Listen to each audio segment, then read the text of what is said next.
Hey everyone, Adam Perry here, and I am going to go over today's small but should be fun MLB DFS slate. I'll go over it on DraftKings, I'll go over it on FanDuel. We'll kind of play around with our inputs using SaberSim, using Goldie's projections, and just see how that changes where we get.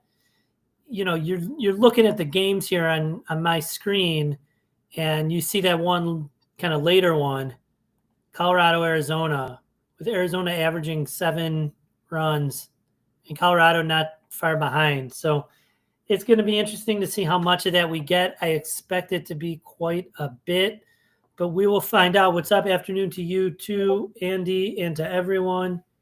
Glad to be here. So don't forget, help us out, like and subscribe. Really does a lot to keep the channel going.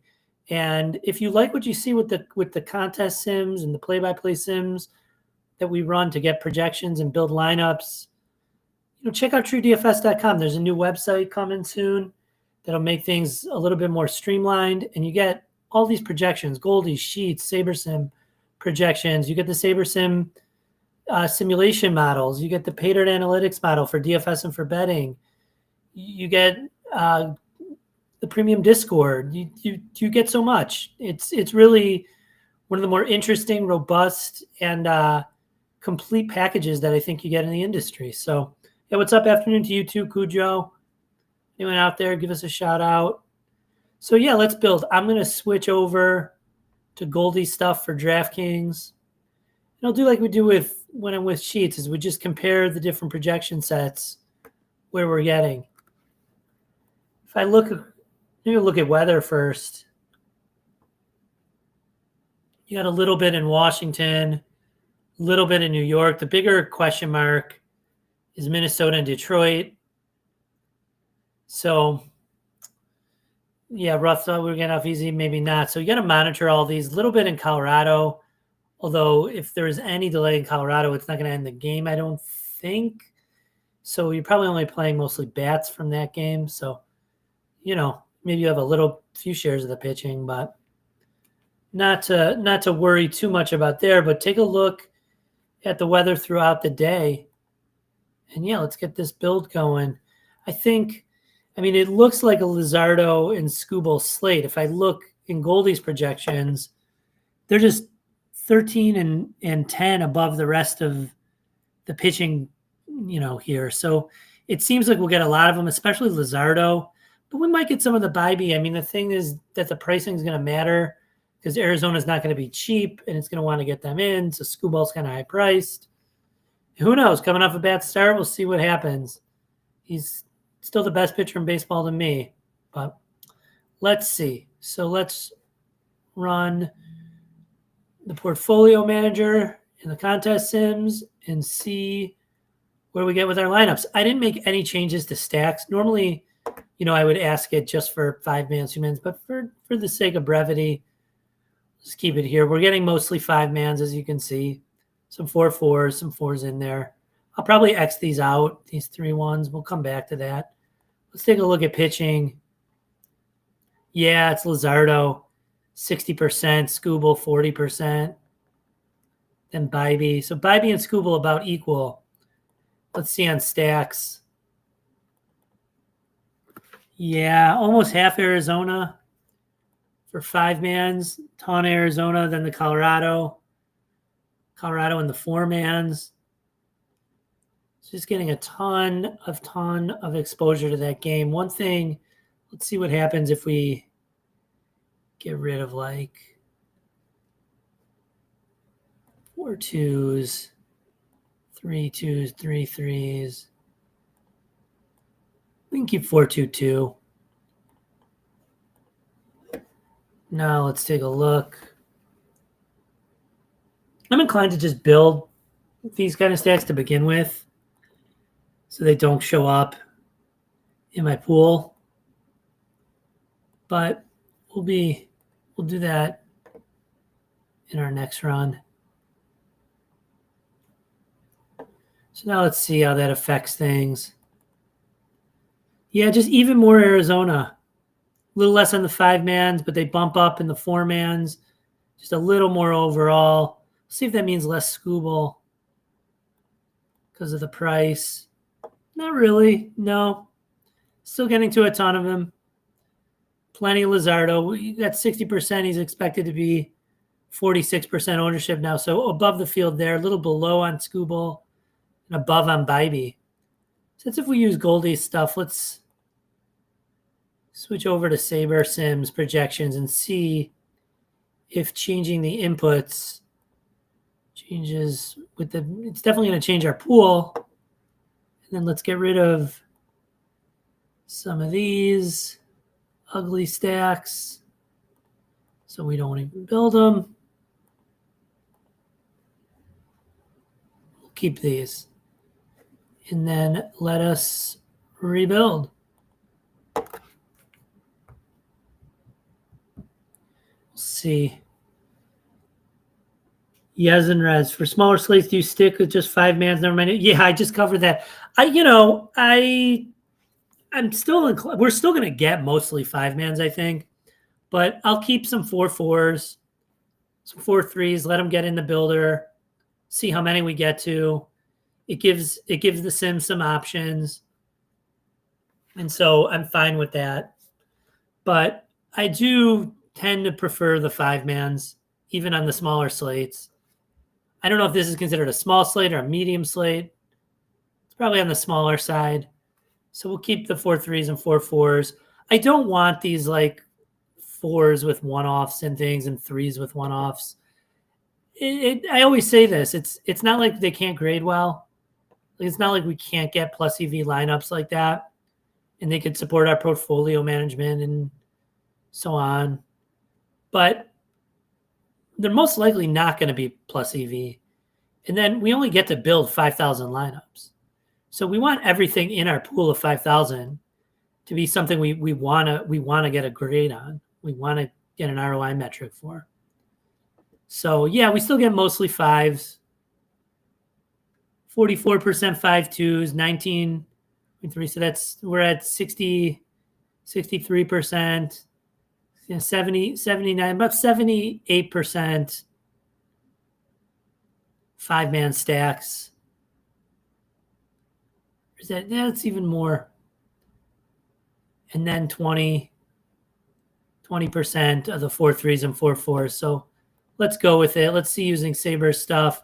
Right there, the same amount of Arizona, but more of the Arizona 5-mans and 4-mans is about the same, a little higher, one more. So just getting a little more Arizona, not as one-offs, but as full stacks. And then using Saber Sims, we get just a little bit lighter on Luzardo, but way up on Skubal. You still get the Bybee and a little bit of the Ober, but just none of the smaller stuff. So there you kind of have it. What we do if we use Saber Sim projections. I always use Goldies. I just think it's good to get different, and I really trust what he's doing. So I'm a Goldies projections guy. Let's take a look at FanDuel now and see what we can do.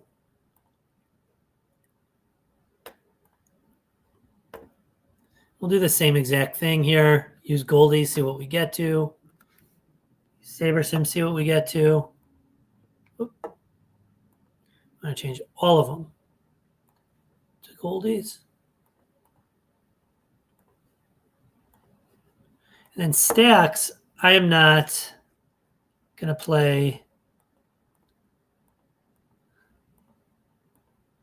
less than 4/2s. Now, one of the things that's tough, actually, you know what I want to do? I was going to say, well, okay. So one of the things that's like good and bad about this, like there's plenty of late swap opportunities, switching before the Skubal game with this Detroit and Arizona, you'll have time. So you get 5:40, 5:45 Central. Lot times, and the 6:10 is pretty close. Then you got some time, half hour. So you're going to want a late swap. And then you got the great hour between Arizona and Colorado. The problem is there's not a lot you could do. We're going to have so much exposure to that game the best you could really do if your stuff isn't doing good early is switch Arizona stacks to Colorado stacks. But Colorado, it's not like they're going to be unowned. Now, if you're performing well in the beginning, you could switch Colorado to Arizona. So something to think about and concern ourselves with on today's slate for late swap. Let's see in the stacks. Yeah, all that Arizona still. Colorado falls a little. 4-mans, all the Arizona. Colorado falling as a 4-man. But no surprise here. Arizona looking good. And then, yeah, I mean, even our highest owned guys are Arizona batters as opposed to pitchers. Pitching's pretty spread out, huh? Skubal, Luzardo, Ober, Senga coming in there. Ahead of Bybee. Let's see, like in projections, if there's a reason. There probably is. There always is.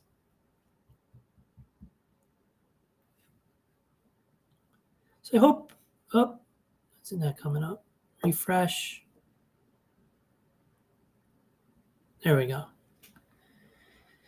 Yeah, Skubal is still showing up with Luzardo way ahead of everyone. But I guess it's just that the Arizona, my guess is Arizona is so chalky maybe that you need to get different places. I mean, there still are 2 highest owned pitchers, but maybe it's a price thing and an ownership thing that it's just getting us to spread out more a pitcher. I like it. No complaints. So let's switch to SaberSim and see if it's what it gives us. And, for those watching, hopefully you watch this, a few times and you get an idea for the process and you see the power of these tools and it helps you with your own process. But I really don't do much different. And someone asked in the comments of the video yesterday, like, you don't have any player takes, and it's true. I don't have very much no ball knowledge. I don't, think you need it so much. For the most part, I'm going to just upload projections, run the play-by-play sims, then simulate the contest I'm in, diversify with the portfolio manager, and upload them. And it's a really simple process. And do it day in and day out. And I demonstrate it day in and day out. You shouldn't have to watch this more than a few times to get the gist and get the idea of the power of these tools, at least if you're a proponent of doing it my way. And you see, it's pretty cool that even doing it my way, you can get a lot of variation in processes, and you can see how the inputs change things. And we demonstrate that when we also use the third input source of sheets as sheets. So there is a lot you could do. Going day in and day out, chopping wood. Is this? Yeah, this is the same games on the FanDuel slate, which is always nice. The late swap's a little bit harder because we don't have contest sims. Not a little bit harder, a little less efficient. You kind of switch on to the better projected stuff. Always. So, okay. We've got Skubal. Andy, what's up? Is there ever a time when you use the average between sheets and goalies? No, I don't. I think that's a mistake to use averages. Some people swear by it and do it. But I don't. I mean, they're calibrated differently. They're on different scales. They are different projection sets. And they're based on the standard deviations that they have for each player. And if one of them just has a way different standard deviation for whatever reason, it's going to really throw things off if you use the average. So I don't do that really ever. Now I know some people will do it. It's a good way to get different, I suppose.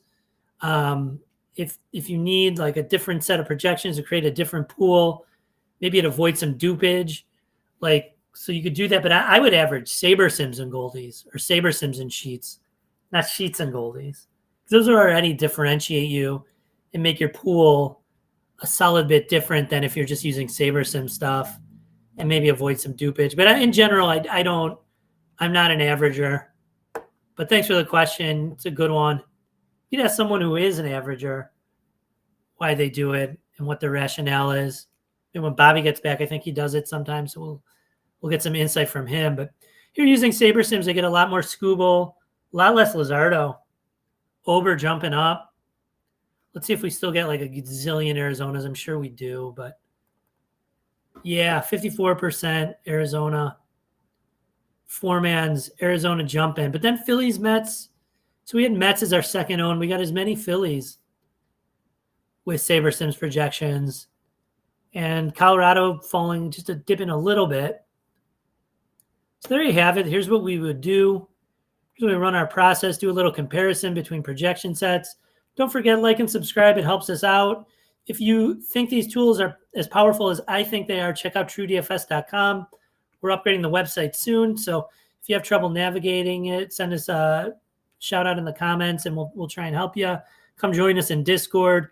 There's a lot on offer, and good luck tonight, and let's go.